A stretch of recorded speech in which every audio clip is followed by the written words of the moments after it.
우리 압도자문과 인사 나눕니다. 잘 오셨습니다. 그러면서 이렇게 하십시오. 주님을 기억합시다. 시작.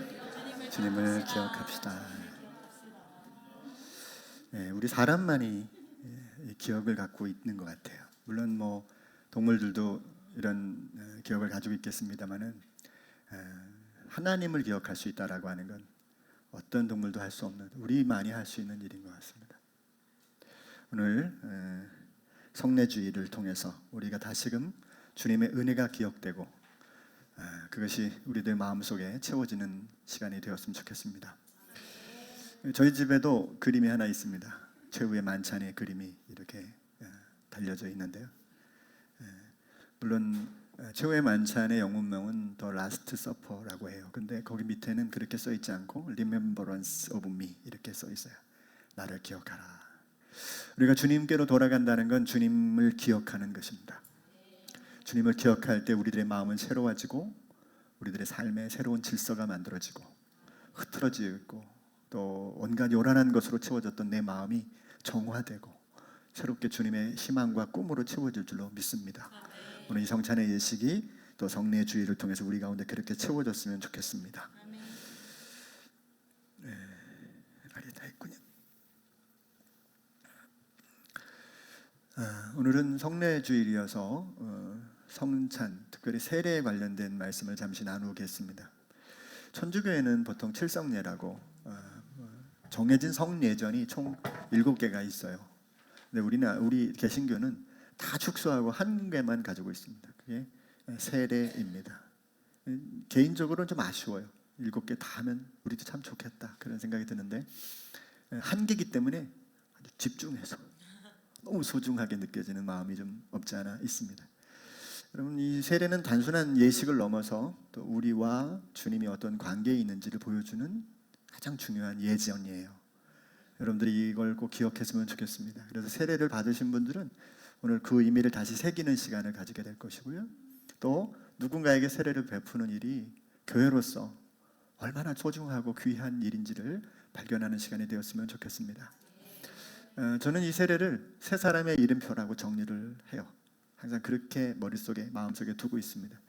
우리 어렸을 때 학교 다니면 이름표 있잖아요, 그죠? 이름표 달고 새기고 또 직장 다니고서도 어디 다니면 이렇게 이름표 달고 있어야 되고, 그죠? 이름표는 그 사람의 신분과 역할을 보여주기도 하고 그 이름표를 보면서는 이 사람이 앞으로 어떤 삶을 살겠구나, 어떤 역할을 하겠구나라고 하는 예상을 하게 되죠. 그런 것처럼 세례는 세 사람의 이름표와 같아요. 그래서 세례를 받으면 그가 어떤 신분이 되고 또 어떤 역할을 하게 되는지를 결정하게 됩니다. 마태복음 28장 19절에 이 세례에 관련된 가장 중요한 예수님의 명령이 있습니다. 다 같이 읽어볼까요? 시작. 그러므로 너희는 가서 모든 민족을 제자로 삼아서 아버지와 아들과 성령의 이름으로 세례를 주고 그랬어요. 그죠? 민족을 제자로 삼아서 아버지와 아들과 성령의 이름으로 세례를 주라는 거예요. 그래서 어떻게 하겠다는 거예요? 시작. 내가 너희에게 명령한 모든 것을 그들에게 가르쳐 지키게 하여라. 보아라, 내가 세상 끝날까지 항상 너희와 함께 있을 것이다. 그래서 여러분 보세요. 먼저 제자를 삼는 거예요. 제자를 나중에 삼는 게 아니에요. 제자를 삼은 다음에 뭐 해요? 세례를 그때 주는 거예요. 제자가 되지 않으면 세례를 못 받습니다. 제자가 되고 세례를 받게 한 다음에 그 다음에 뭐예요? 명령을 따르게 하는 거예요. 명령을 잘 따르면 세례를 주는 게 아니라고. 여러분 머릿속에 그렇게 두셔야 됩니다. 세례는 먼저 주는 거예요. 그래서 저는 세례 교육하기 전에 세례를 먼저 주는 게 우선이에요. 이게 지금은 교육을 막 시킨 다음에 세례를 주는 일들이 흔해졌지만 옛날에는 그렇게 안 했어요. 초대교회는요, 끼만 보이면 세례를 줬습니다. 먼저 세례를 주고 그 다음에 말씀을 전하고 가르치는 거예요. 예수님의 지상명령은 아주 위대한 명령이라 그래요. 이게 지자가 땅 지자가 아닙니다. 저 하늘에 이르는 명령, 이르는 최고의 명령입니다. 세례는 성도가 되는 과정이며 이건 제가 정리를 한 거예요. 성도로서 살아가야 될 역할의 증거예요. 그러니까 먼저 제자를 삼아서, 그렇죠? 세례를 탁 받고 세례를 받은 후에 그리고 명령을 따라 사는 삶을 살게 되는 거예요. 세례를 받지 못하면 주님의 명령을 따를 수도 없고 제자로서의 사명을 감당할 수가 없기 때문에 세례가 아주 중요한 거죠. 도대체 세례가 뭐길래 그러냐는 거죠. 세례는 예수 그리스도와 연합되는 거예요. 연합되는 거. 그래서 예수님이 연합을 먼저 말씀하셨는데요. 요한복음 15장 5절 한번 읽어봐요. 시작. 나는 포도나무요 너희는 가지이다. 사람이 내 안에 머물러 있고 내가 그 안에 머물러 있으면 그는 많은 열매를 맺는다. 너희는 나를 떠나서는 아무것도 할 수 없다. 이렇게 완전히 하나의 연합을 얘기해요. 또 갈라디아서 2장 20절에는 바울이 이런 고백을 하는데 이건 제가 읽어드릴게요. 나는 그리스도와 함께 십자가에 못 박혔습니다. 이제 살고 있는 것은 내가 아닙니다. 그리스도께서 내 안에서 살고 계십니다. 내가 지금 육신 안에서 살고 있는 삶은 나를 사랑하셔서 나를 위하여 자기 몸을 내어주신 하나님의 아들을 믿는 믿음 안에서 살아가는 것입니다. 그러니까 정리해 보면 두 말씀은 뭐냐면 세례를 통해서 성도들은 예수님과 연합된 존재라는 거예요. 유기적이란 말은 생명체처럼 연결되어 있는 거예요. 한 생명체 안에서 뿌리, 몸통, 꽃잎까지 연결되어 있듯이 포도나무가 뿌리에서부터 열매까지 연결되어 있는 것처럼 우리가 예수님과 함께 그렇게 연결되어 있다. 또 바울처럼 내가 사는 것은 나를 사랑하사 나를 위해서 자기 몸을 주신 예수님을 믿는 믿음 안에서 산다. 믿음으로 산다니까 신앙으로 연합되고 유기적으로 연합되는 이 연합을 말하고 있다는 거예요. 그래서 성도는 이 그리스도와 연합될 때 비로소 두 가지 혜택을 얻어요. 하나는 죄 사함을 얻습니다. 또 하나는 새 생명으로 인한 영생을 누리게 되는 거예요. 이게 성도가 얻는 가장 큰 유익입니다.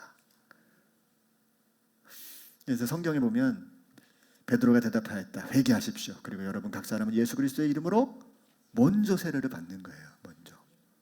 그리고 죄 용서를 받습니다. 그리하면 성령을 선물로 받는다는 거예요. 또 갈라디아서 2장 26절 다 같이 읽어봐요.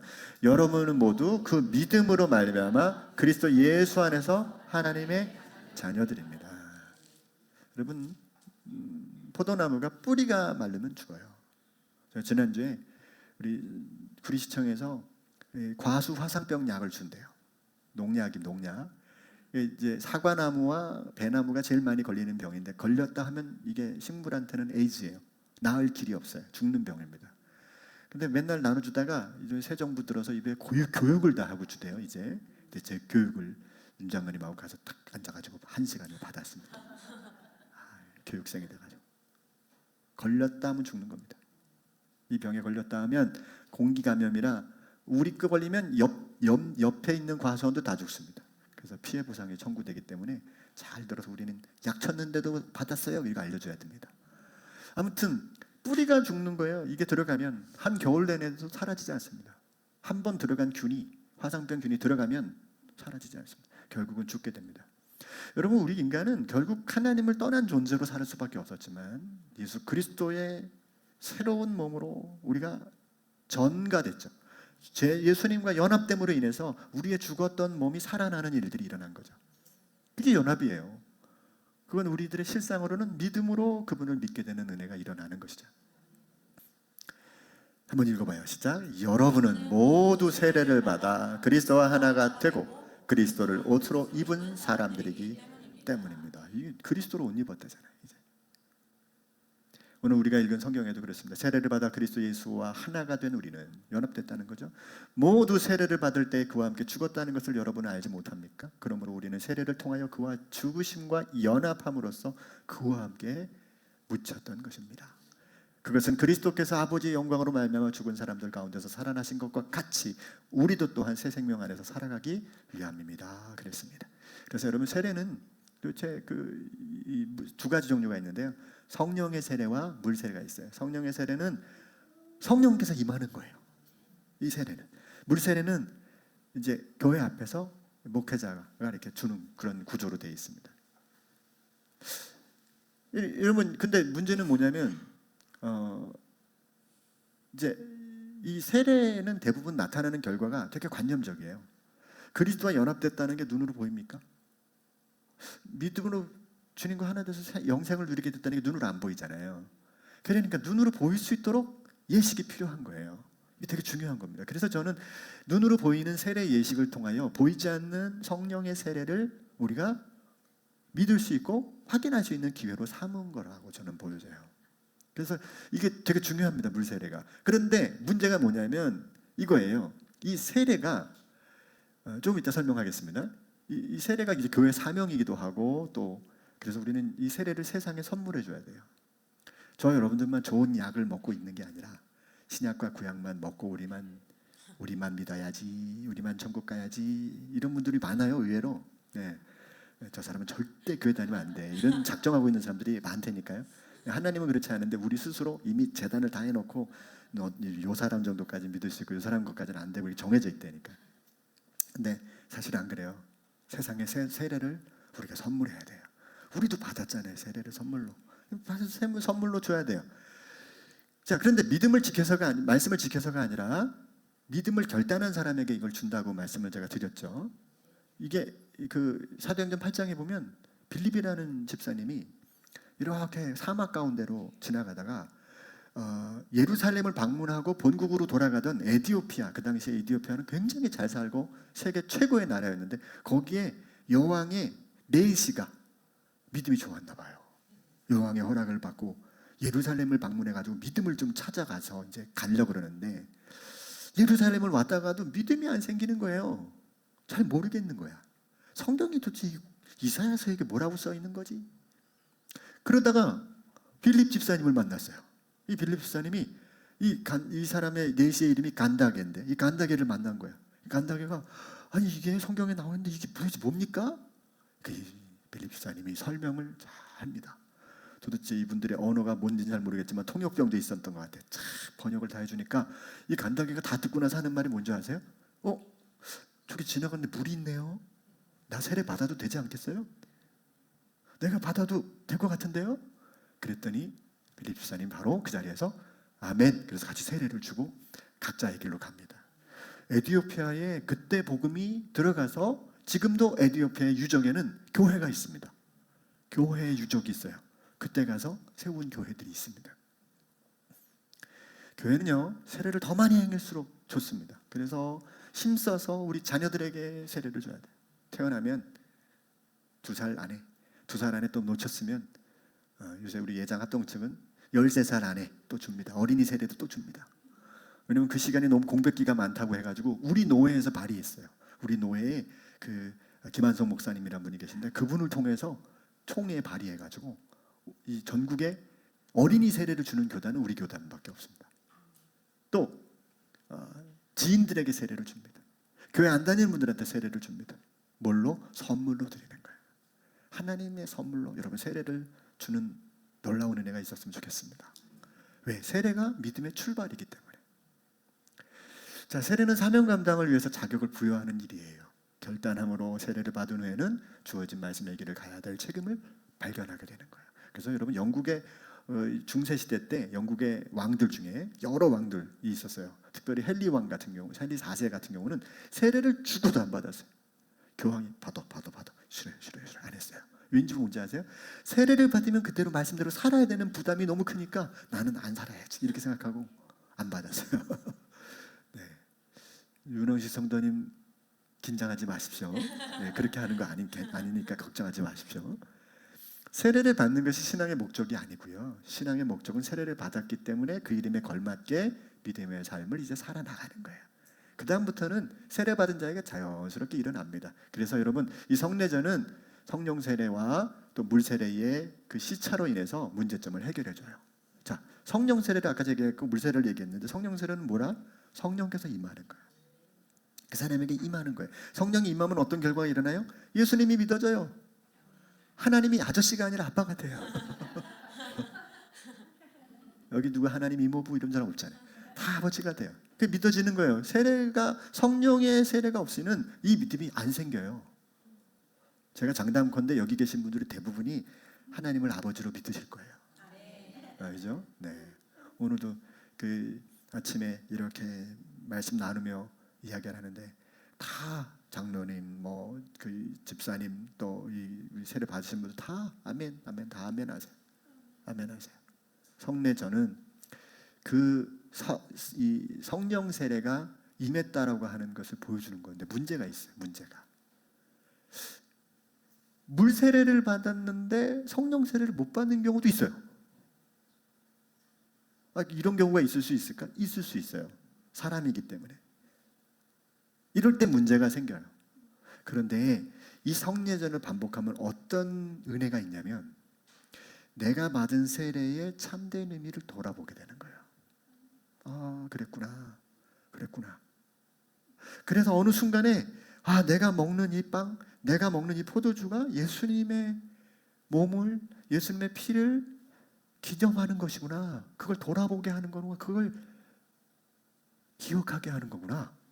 그게 발견되는 어느 순간에 나도 모르게 큰 은혜가 오는 거야.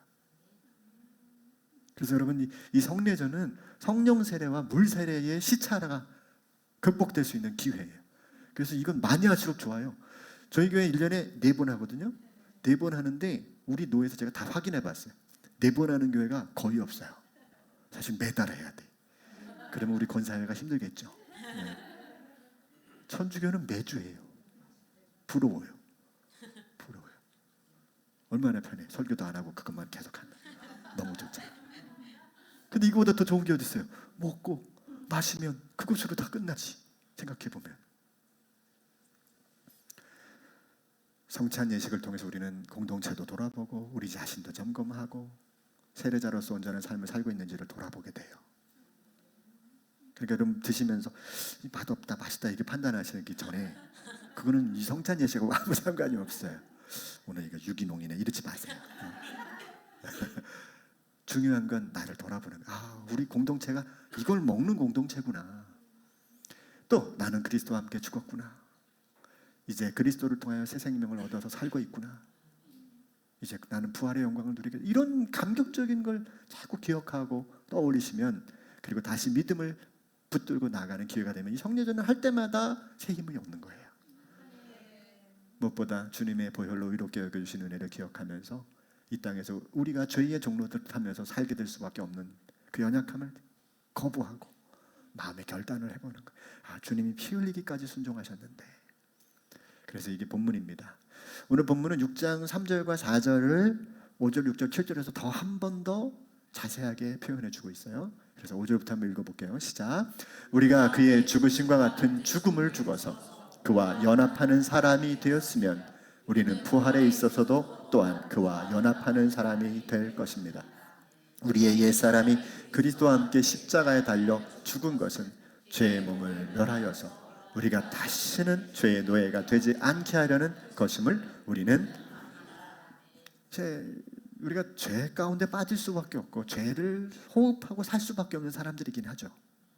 그럼에도 불구하고 우리가 그리스도와 연합되었다는 것은 그런 삶에서 우리 자신들이 거부하는 삶을 가지게 되는 거예요. 요즘은 남을 잘 등쳤어요. 그러고 나서 등을 치고 나서 잘했다 이런 생각을 할 수도 있었다면 지금은 그게 걸림돌이 돼. 내가 왜 이러지? 이러면 안 되지 라고 생각하게 되는 것으로 전환되는 거예요. 죄에 대해서 죄를 안 짓는 게 아니에요. 죄에 대해서 더 예민해지고 이러면 안 되는데 라고 하는 죄에 대한 브레이크가 자꾸 걸리는 거지.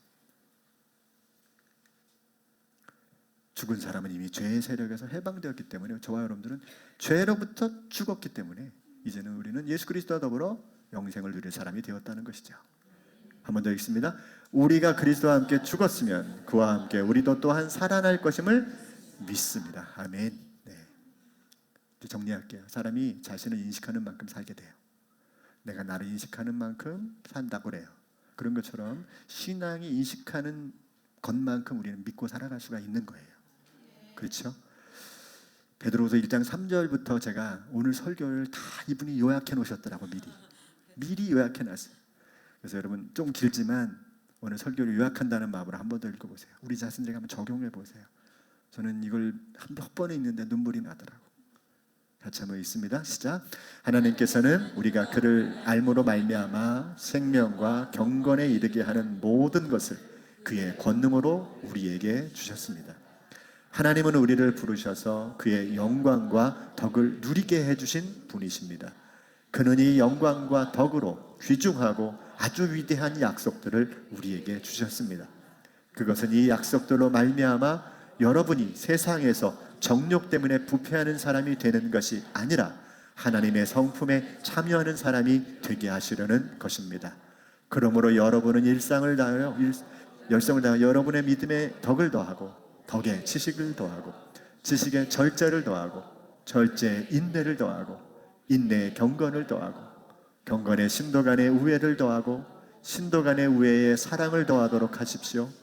이런 것들이 여러분에게 갖추어지고 또 넉넉해지면 여러분은 우리 주 예수 그리스도를 아는 일에 게으르거나 열매를 맺지 못하는 사람이 되지 않을 것입니다. 그러나 이런 것들을 갖추지 못한 사람은 근시안이거나 앞을 못 보는 사람입니다. 이런 사람은 자기 옛죄가 깨끗하여졌음을 잊어버린 것입니다. 그러므로 형제자매 여러분, 더욱더 힘써서 여러분이 부르심을 받은 것과 택하심을 받은 것을 굳게 하십시오. 그러면 여러분은 넘어지지 않을 것입니다.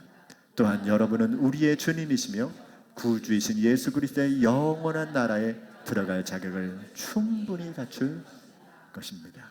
주님의 은혜가 늘 함께 하시길 기도합니다. 기도할게요. 하나님, 오늘도 성례전 앞에 설 때 저희들을 돌아보게 됩니다. 주님이 우리에게 주신 그 귀한 선물, 그 세례의 선물을 우리가 받고 여기까지 왔습니다. 오늘 이 성례전 앞에서 우리가 다시 한번 세례를 돌아보고 공동체를 돌아보고 우리가 무엇을 더 주님 앞에 서야 될지를 깨닫고 돌아가는 복된 시간이 되게 해 주옵소서. 예수님의 이름으로 기도합니다. 아멘. 아멘. 이 시간에 먼저 세례식을 거행하도록 하겠습니다.